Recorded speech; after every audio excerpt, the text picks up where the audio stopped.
ஈரோடு அரசு தலைமை மருத்துவமனையில் பணிபுரிந்து வரும் தூய்மை பணியாளர்கள் நோயாளிகளுக்கு சிகிச்சை அளித்து வரும் சம்பவம் அதிர்ச்சியை ஏற்படுத்தியுள்ளது. கூடுதல் தகவல்களை செய்தியாளர் மணிகண்டன் வழங்க கேட்கலாம். வணக்கம் மணிகண்டன், உங்களுடைய விவரங்களை சொல்லுங்க.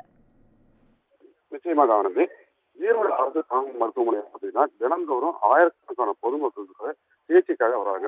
இந்த மருத்துவமனையில பார்த்தீங்கன்னா உயர் சிகிச்சைகள் செய்வதற்கு தேவையான வசதிகள் இல்லாத காரணத்தால நோயாளிகளை சேலம், கோவை போன்ற பல்வேறு மாவட்டங்களுக்கு அனுப்பும் சூழ்நிலை இருந்து வந்துச்சு. இதனையடுத்து அரசு மருத்துவமனை வளாகத்திலேயே பல்நோக்கு மருத்துவமனை கட்ட வேண்டும் என பொதுமக்கள் கோரிக்கை விடுத்து வந்தாங்க. இதையடுத்து 67.02 கோடி ரூபாய் நிதி ஒதுக்கீடு செய்யப்பட்டு 8 தளங்களுடன் கூடிய பல்நோக்கு உயர் சிறப்பு சிகிச்சை பிரிவு கட்டப்பட்டுச்சு. இங்க பாத்தீங்கன்னா நரம்பியல் பிரிவு, இருதய நோய் பிரிவு, கண் அறுவை சிகிச்சை பிரிவு, பிளாஸ்டிக் சிகிச்சை, குழந்தைகள் நல அறுவை சிகிச்சை என பல்வேறு உயர் சிகிச்சைகள் அளிக்கப்படும் என தெரிவித்திருக்காங்க. இந்நிலையில் பாத்தீங்கன்னா இந்த மருத்துவமனையில மருத்துவர்கள் மற்றும் செவிலியர்கள் குறைபாடு காரணமாக உரிய சிகிச்சை பெற முடியாமல் நோயாளிகள் சிரமப்பட்டு வந்தாங்க.